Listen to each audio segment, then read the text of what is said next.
ما بك يا شافعي؟ هل أعددت نفسك للسفر يا حمدة؟ أما من مخرج آخر؟ مخرج؟ المخرج أن يرسلني الوالي إلى الخليفة مقيدا بالأغلال. ما الذي يربطك بمصر؟ إنما أفكر في ولدي عثمان وابنته وهذيلة، ماذا يفعلون؟ وبشر كما تعرف في سجن الخليفة.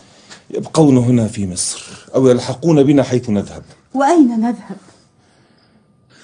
نرحل إلى مكة، وهناك بعض الأحاديث التي رواها عثمان الخزاعي ومحمد بن شافع، أريد أن أتحقق من صحتها قبل أن أضعها في كتبي.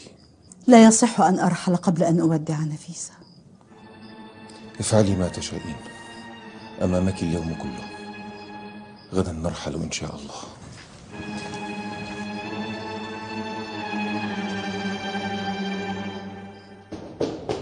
سيدي الوالي، سيدي الوالي. ماذا بك يا زحفان؟ ولماذا أتيت مبكرا هذا الصباح؟ أمر خطير يا سيدي الوالي، رسول الخليفة على أبواب الفسطاط. وماذا في ذلك؟ ألا ينتظر أمر كهذا حتى أذهب إلى مجلسي؟ لا يا سيدي، الرسول بصحبة الجند. الجند؟ نعم يا سيدي. تعودت أن يجيء الرسل بصحبة الجند، وهذا ما أثار مخاوفي. اذهب إلى جابر في داره وأبلغه أن يعد الجند ويجيء بهم إلى مقر الولاية.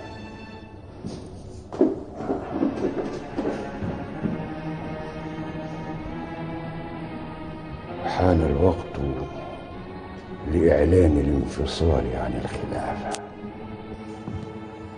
رسالة من الخليفة إلى والي مصر.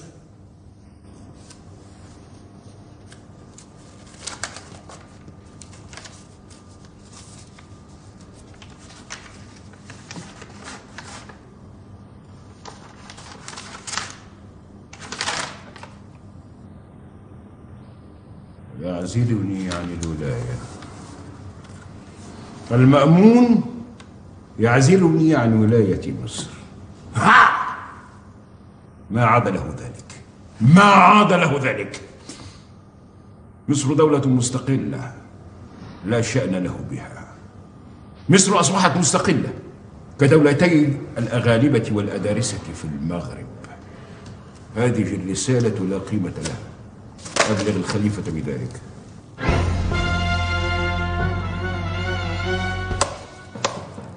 كلفني الخليفة أن أتحقق من تنفيذ ما أمر به. اخرج يا رجل، اخرج. لولا أن الرسل لا تقتل لقتلتك شر قتلى. اغرب عن وجهي، اغرب عن وجهي. بل أنت الذي تترك الولاية على الفور. انزعوه من مكانه وألقوا به في الخارج. أنت مجنون لا ريب. أو تحسب أن جنودك قادرين على تنفيذ ما تريد؟ جابر، خذ هذا الأحمق ومن معه وضعهم في السجن. جابر، ما لك يا جابر؟ ما لك لا تتحرك؟ نفذ ما أمرك به. لا أنا ولا جندي نستطيع عصيان أمر الخليفة. ماذا؟ ماذا تقول؟ أقول ما سمعت. أنت يا جابر تخذلني وقت حاجتي إليك. ألا تعلم أني أعددت الأمر لتكون لك الولاية من بعدي؟ بل أردت ولاية العهد لولدك عمران. لا شيء يخفى علي. خذوه للخارج، ماذا تنتظرون؟ انتظروا قليلا.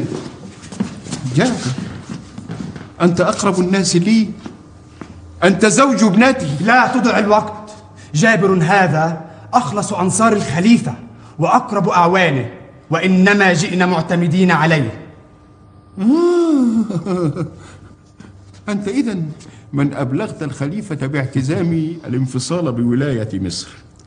ما كنت أخفي عن الخليفة أمرا كهذا. غررت بي يا جابر، غررت بي. عندما أرسلتك بالجزية إلى الخليفة عدت وقلت لي إنه راض عني. ما جدوى كل ما تسأل عنه؟ انتهى الحال وما عاد لك من الأمر شيء. خذوه. انتظر. سأسألهم سؤالا واحدا فقط ثم أخرج معكم. جاب، ما الذي دفعك إلى الخيانة والغدر؟ أجبني. أجيبك بنفس السؤال. ما دفعك أنت إلى الغدر والخيانة بسليمان الحاكم قبلك؟ أما تواطأت عليه؟ أما رتبت الأمر بالغش والكذب لتأخذ مكانه؟ تستغرب الغدر بك ولا تستغرب الغدر منك، فلتشرب من الكأس التي جرعتها غيرك، وكما تدين تدان.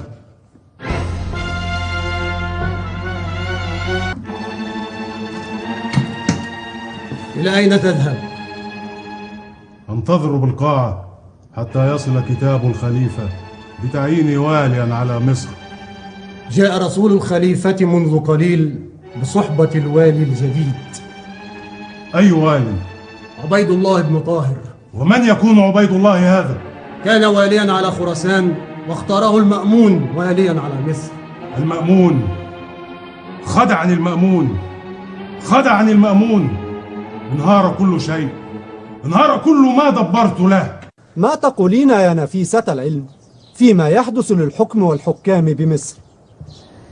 هي دنيا يتصارعون عليها، فاز من لم يغتر بها. التكالب على الجاه والسلطان وعلى المال والبنين، كل ذلك شهوة عارضة تذهب لذتها وتبقى تبعتها.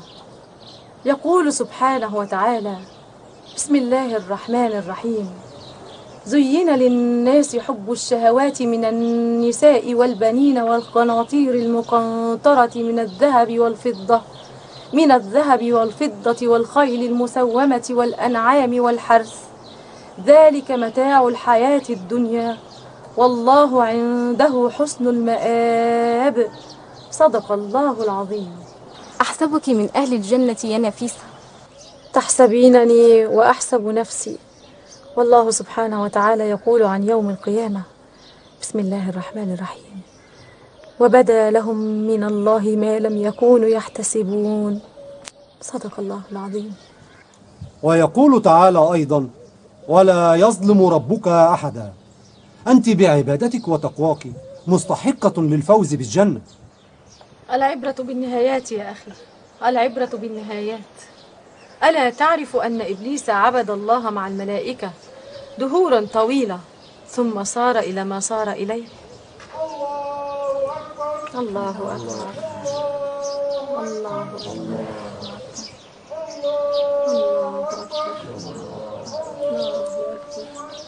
أستأذنكم حتى أتوضأ للصلاة. هيا إلى الصلاة.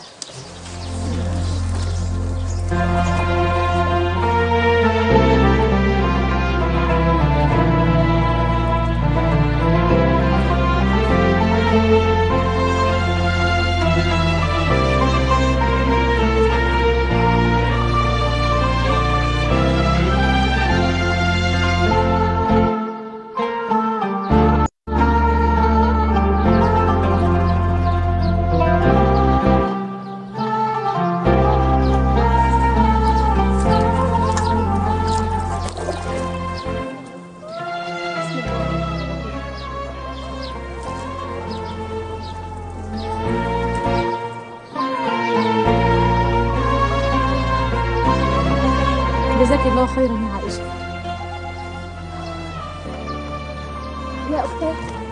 يا أختي، أنا جارتك في السكن المجاور، وهذه ابنتي ريما، إنها كسيحة كما ترين. أي عون أستطيع أن أقدمه لك؟ أريد أن أذهب إلى السوق، ولا أقوى على حمل ابنتي، ولا أستطيع أن أتركها وحدها في الدار وأبوها في الخارج. هل أبقيتها عندك حتى أذهب وأعود؟ اتركيها واذهبي في أمان الله. هيا نتوضأ يا عائشة.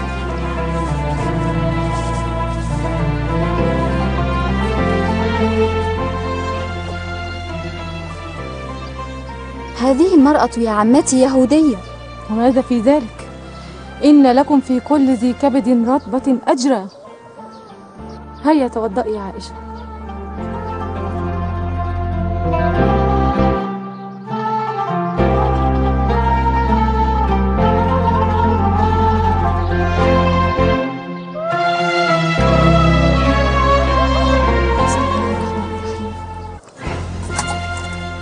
أين الطفلة؟ أين ذهبت؟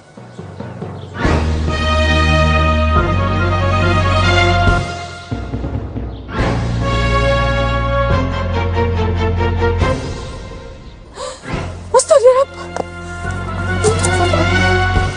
الله ستر يا رب، ستر يا رب. ما هي كسيحة كما قالت المرأة؟ ما هي كسيحة؟ الله أعلم بحالها. خذيها معك حتى تعود أمها. الله أكبر.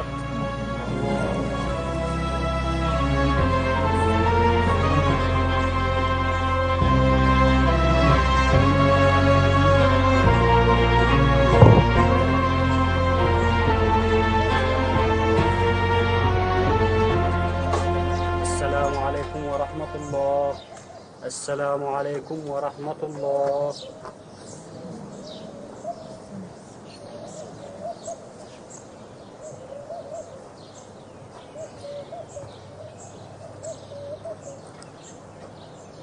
يا سيدة نفيسة، يا نفيسة العلم، يا سيدة نفيسة، يا نفيسة العلم.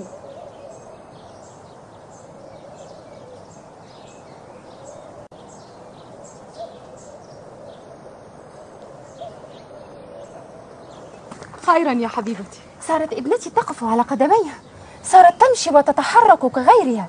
كيف ذلك يا نفيسة؟ كيف ذلك؟ بسم الله ما شاء الله. كانت علة عارضة وشفاها الله. ما كانت علة عارضة، ولكني منذ ولدتها ما وقفت على قدميها. لا أعرف كيف أحمدك وأشكرك يا نفيسة، لا أعرف. الله أستغفر الله. شفاها الله وعافاها، الحمد لله والشكر لله. سأخذها إلى أبيها، ما أظنه يصدق، ما أظنه يصدق. استغفر الله العظيم، استغفر الله.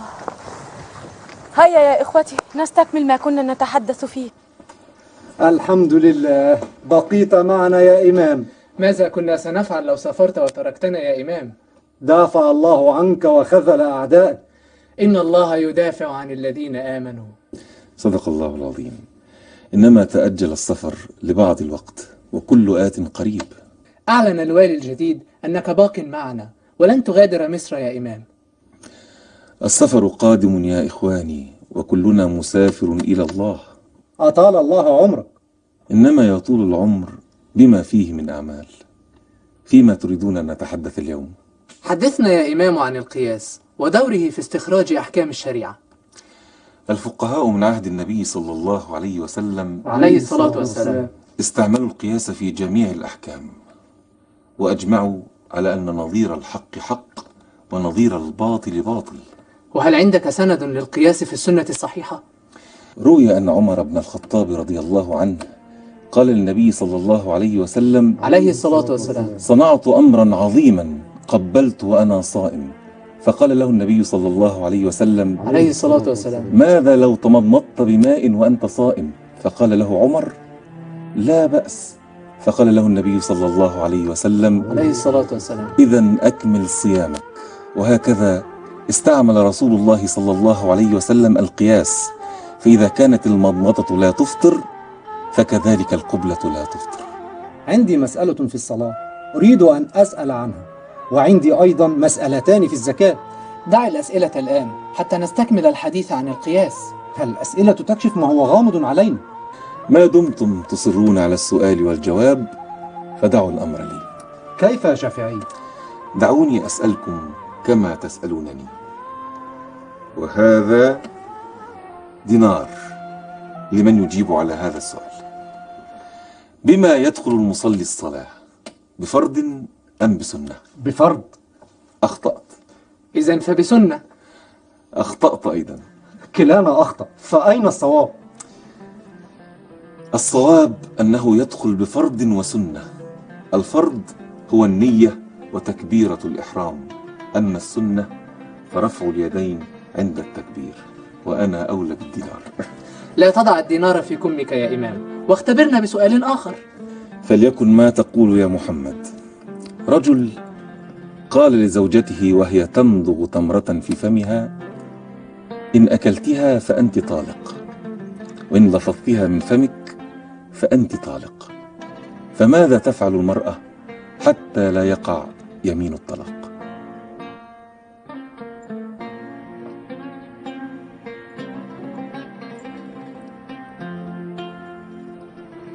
لا أحد يعرف الحل؟ لا أحد؟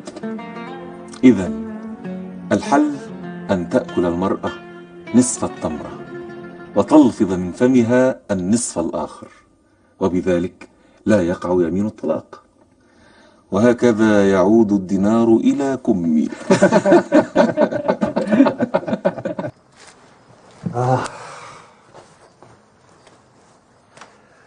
طال بقاؤنا في مصر وانقطعنا عن الأهل في الحجاز. جئنا لأسبوع فامتد إلى شهور وشهور. نفيسة، أما آن لنا أن نعود إلى ديارنا؟ لا أكاد أتحدث عن الرحيل حتى أرى في عيون الناس فزعا يمنعني عن الاسترسال في الحديث. نعم، ولكننا لا نستطيع الاستمرار هنا. مع أني أعرف أن أهل مصر لن يسمحوا لي بالسفر، لكن الرأي رأيك يا إسحاق. نستطيع عند الضرورة أن نخرج في جنح الليل ودون أن يشعر بنا أحد. ويجيء الناس في الصباح فلا يجدونني؟ هذا ما أكافئهم به وقد تعلقوا بي. والله يا نفيسة لا أعرف ما نفعل. عمتي، ادخلي يا عائشة. المرأة اليهودية وزوجها وأولادها ينتظرونك بالخارج. ما شاء الله، الناس لا ينقطعون في ليل أو نهار. فلنخرج إليهم يا إسحاق، ربما كانت لهم حاجة لا تحتمل التأخير.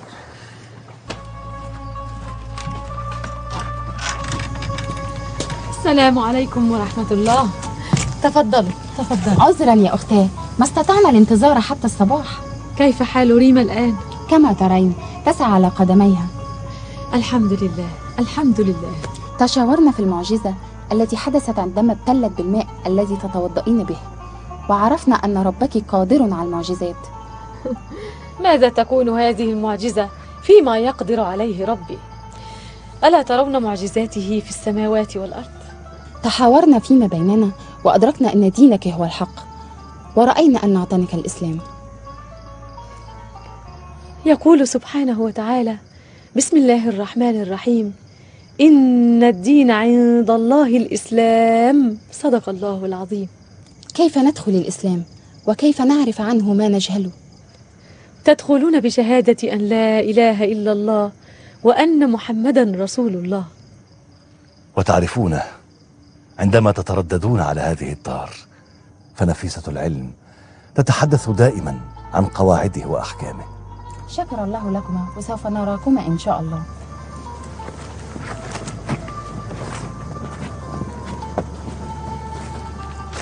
ماذا لو جاءوا يتعرفون على الدين الذي آمنوا به وعرفوا أنني غافلت الكل وسافرت؟ ماذا يقولون عن الإسلام وعني؟ هذا لن يكون. أعرف أنهم يحتاجون إليك هنا، لكني أخاف على المصالح المعطلة في الحجاز. ليس لي في الأمر من شيء، الأمر أمرك. نفيسة، أشعر أنك تميلين إلى البقاء هنا في مصر. أحببت أهل مصر وأحبوني، وليس فراق الأحبة سهلا، لكني لن أعارضك. ليكن لك ما تريدين. ستبقين هنا في مصر، وسأرحل أنا إلى الحجاز، ولن أتوانى في التردد عليك هنا في مصر كلما استطعت.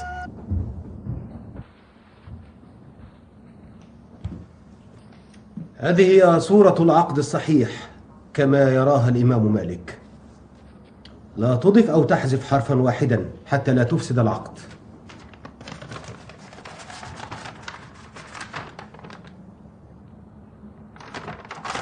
أردت أن أضيف عبارة واحدة إذا هلكت البضاعة. قلت لك لا إضافة ولا حذف. هذه هي صورة العقد كما جاءت في موطأ مالك، ليس لك أن تغير فيها شيئا. ليس الموطأ كتاب الله، هو أقدس الكتب بعد كتاب الله.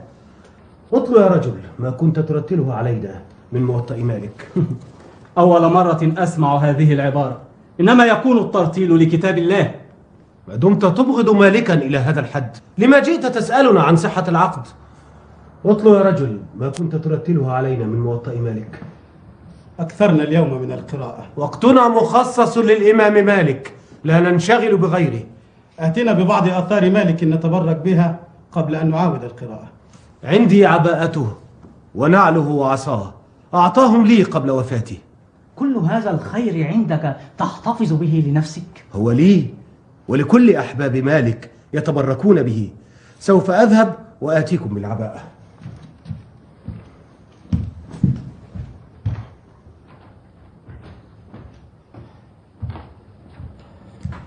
من كان منكم بغير طهارة فليذهب ويتوضأ.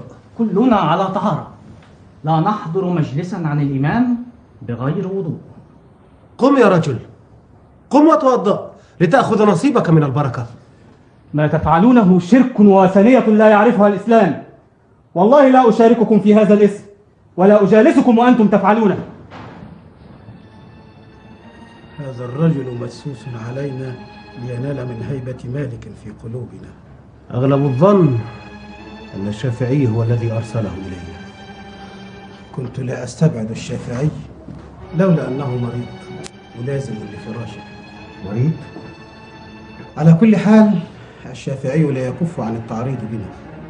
سوف أمنعه عن هذا وأكسبه لصفنا. كيف يا فتيان؟ لن أعارضه ولن أصادمه، ولكن أريد أن أكتسب تأييده لآرائنا بطريق آخر. افتقدناك في مسجد الفسطاط، فلما سألت علمت بمرضك فجئت للسؤال عليك. شكرا لسعيك، شكرا لك. ماذا بك يا شافعي؟ ما الذي تشكو منه؟ نزيف يجيئني بين الحين والآخر، ولكن هذه المرة كان أكثر من المعتاد. جئتك بالدواء الشافي.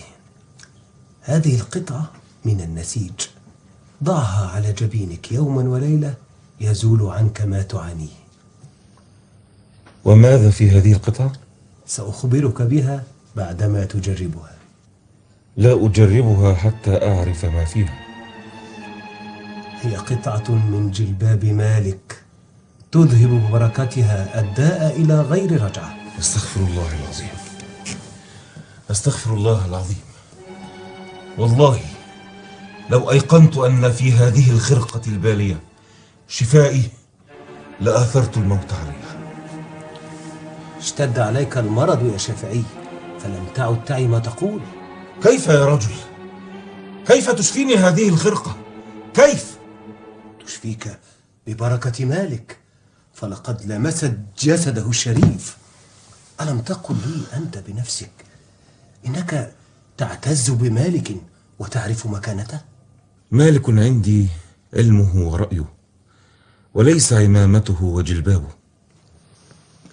كل ما يتصل بمالك مصدر نفع وبركة.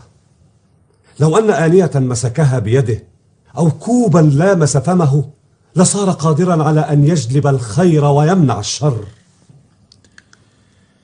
مالك كان يعاني المرض في سنواته الأخيرة، فلما لم يشفيه عمامته وجلبابه؟ إنما أراد الإمام مالك معاناة المرض بإرادته لينال ثواب الصبر. اتق الله يا رجل، اتق الله في دينك. ما بقيت لك إلا خطوة واحدة حتى تخرج من التوحيد إلى الشرك. هذا جزاء الخير الذي أردته لك يا شافعي.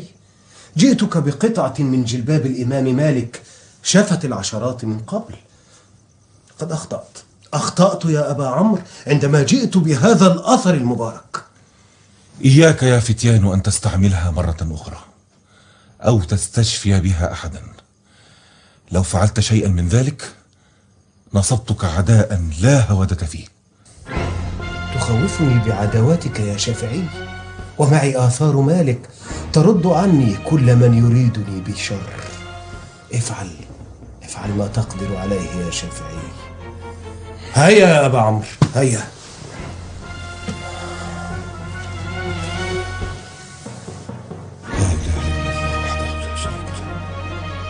له الملك وله الحمد وهو على كل شيء قدير. حسبي الله ونعم الوكيل. حسبي الله ونعم الوكيل. مرحبا بك يا حبيبتي. أهلا بك. مرحبا بك يا حبيبتي. أهلا بك. أين الشافعي؟ ما جاء معك؟ عاوده النزيف فلزم سريرا، إنما قصدتك أسألك شيئا له. لا أتأخر عن الشافعي، ماذا يطلب؟ الدعاء له. يقول إن دعاءك بإذن الله يذهب عنه الوجع والمرض. أقرب ما يكون العبد لربه وهو ساجد، أنتظر تمام الغروب ثم أصلي وأدعو له، فأنا لا أستحب الصلاة ساعة غروب الشمس. بارك الله فيك. أوصيه بالحفاظ على نفسه يا حمدة، فهو يجهد نفسه بأكثر مما يحتمل جسده. الشافعي كما تعلمين درس الطب وتعلمه، ولكنه لا يلتزم بالمحافظة على صحته. يا عمتي غابت الشمس وحان الإفطار. إن الله يحب التعجيل بالإفطار.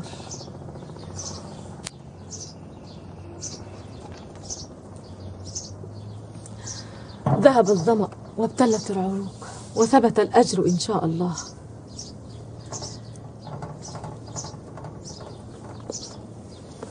تقبل الله صيامك يا نفيسة. خذي هذا الطبق يا عائشة وأعطيه لأصحاب الحق فيه. ومن هم أصحاب الحق؟ خذي منه إن شئت يا حمدة. شكرا لك يا أختاه، وإنما أسألك عن أصحاب الحق الذين تتحدثين عنهم. المحتاجون إليه. أما جاءك قوله تعالى: بسم الله الرحمن الرحيم، والذين في أموالهم حق معلوم للسائل والمحروم. خذيه يا عائشة. أعرفك منذ الصبا تشتهين العنب، وما زلت أحبه، ولكن الله عز وجل يقول: بسم الله الرحمن الرحيم، لن تنالوا البر حتى تنفقوا مما تحبون. ما رأيت مثلك يا نفيسة، كلما ألقاك أشعر بتقصيري في حق الله. كلنا مقصرون في حق الله، ولولا فضل الله علينا ما نجا واحد منا. هيا نصلي وندعو الله للشافعي عسى أن يكشف عنه ما به.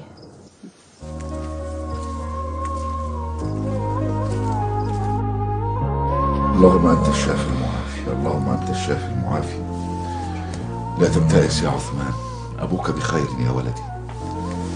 لا تقلق يا إمام، سوف تشفى بإذن الله. اللهم إن كان هذا يرضيك فزد. اللهم إن كان هذا يرضيك فزد. لا حول ولا قوة إلا بالله. ذهب محمد بن عبد الحكم ليحضر الطبيب، لا أدري لماذا تأخر. وإذا مرضت فهو يشفين. قل لي يا بويطي، أتذكر رأي الليث في مسألة قصر الصلاة؟ وما هي المسافة التي يجوز فيها القصر أثناء السفر؟ يا إمام، لا تشغل بالك الآن بمسائل الفقه. هذه المسألة فيها خلاف، وأود أن أستقر على رأي بشأنها.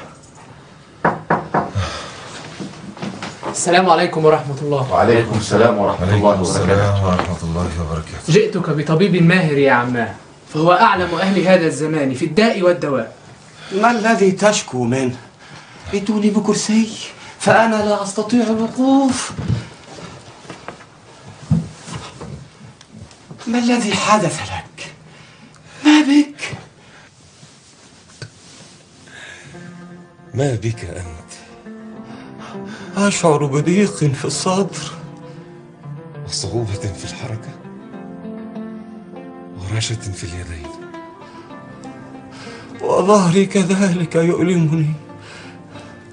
ما الذي تشكو منه؟ أنت أحوج للعلاج مني. عندي شراب أنصحك به يخفف عنك ما أنت فيه. وما أدراك أنت بالطب؟ درسته في الكتب سنوات، وأستطيع أن أنفعك بإذن الله.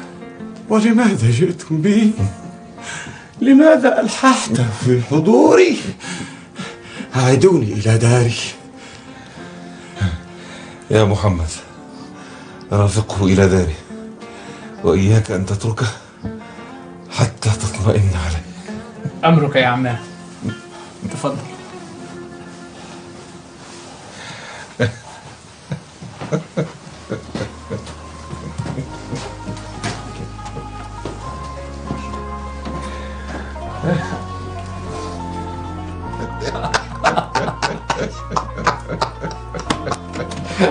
لا حول ولا قوة إلا بالله، لا حول ولا قوة إلا بالله. ما هذا الذي فعلته لي يا شافعي؟ جاء الطبيب يجسني فجسسته، فإذا الطبيب لما به من حال. كان عليك أن تعطيه الفرصة يا أبي لعله يخفف ما بك. أنا أعلم منه بدائي يا ولدي. ما دمت تعرف داءك فلما تترك المرض يعاودك؟ لأني لا ألزم نفسي بما فيه صحتي، أرتكب الخطأ وأنا أعرفه، أجلس طويلا لأملي كتبي، والجلوس يساعد على النسف. وسعك الإملاء يا أبي وأنت راقد على السرير. ليتني أستطيع يا ولدي، لا أستجمع ما في ذهني وأنا راقد. كذلك يؤذيني ما يحدث لي بالليل، لا أكاد أنام حتى تجيئني الفكرة، فأنهض لأشعل السراج وأكتبها، وهكذا طوال الليل. هذه الحركة الدائمة تساعد على النزيف. وما الذي يدعوك لهذا كله؟ لا أستطيع أن أفكر إلا في الظلمة، ولا أستطيع أن أكتب إلا في النور، فماذا أفعل؟ وهكذا طوال الليل. تجهد نفسك في العمل كثيرا يا إمام، إن لبدنك عليك حقا. اللهم اغفر لي وتب علي إنك أنت التواب. السلام عليكم ورحمة الله وبركاته. وعليكم السلام ورحمة الله وبركاته. هل أوصلت الطبيب إلى داره يا محمد؟ أطال الله عمرك يا عمي، ما إن وصلنا إلى الدار حتى سقط الطبيب ومات. ماذا؟ إنا لله وإنا إليه راجعون. مات الطبيب؟ لا حول ولا قوة إلا بالله. كان شديد الإعياء يا بويطي. صدقت يا شافعي، كان يحتاج للعلاج أكثر مما تحتاج أنت. إن الطبيب بطبه ودوائه لا يستطيع دفاع مقدور القضاء. ما للطبيب يموت بالداء الذي قد كان يبرئ مثله فيما مضى. إنا لله وإنا إليه راجعون.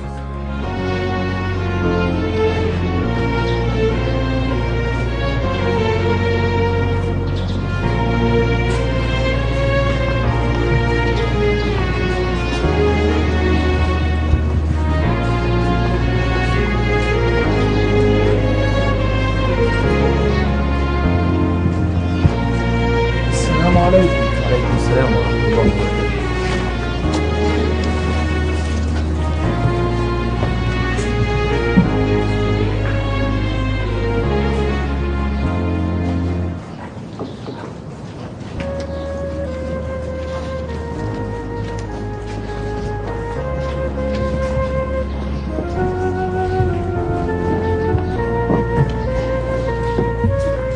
السلام عليكم.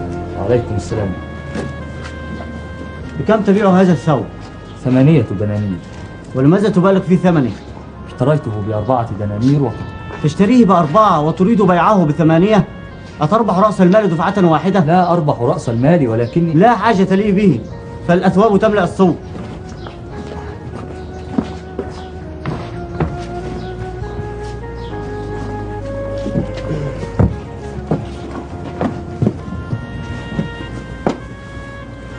بكم هذا؟ 8 دنانير. لا بأس بالثمن، أدفع لك دينارين والمتبقي أسدده لك على 6 أشهر. إنما أبيعه بالثمن العاجل لا أؤخر شيئا. أشتريه ب10 دنانير، أدفع 2 والمتبقي على 8 أشهر. استغفر الله، استغفر الله العظيم. هذا شكل من الربا لا أرضه لك أو لنفسي. ما هو بربا يا رجل؟ كل التجار يبيعون على هذا النحو. مالي بغيري. لمن ينفعكم اليوم إذ ظلمتم إنكم في العذاب مشتركون. أنت لا تفهم في التجارة ولا تفقه في الدين، وبضاعتك ينتظرها الكساد.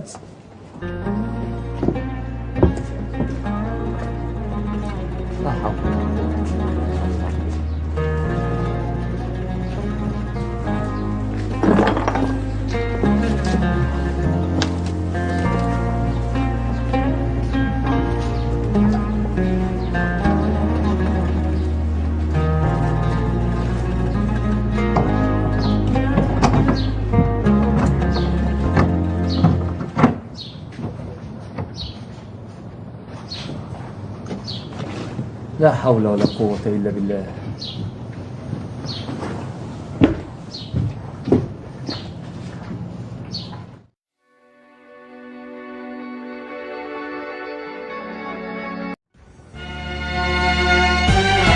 سلام.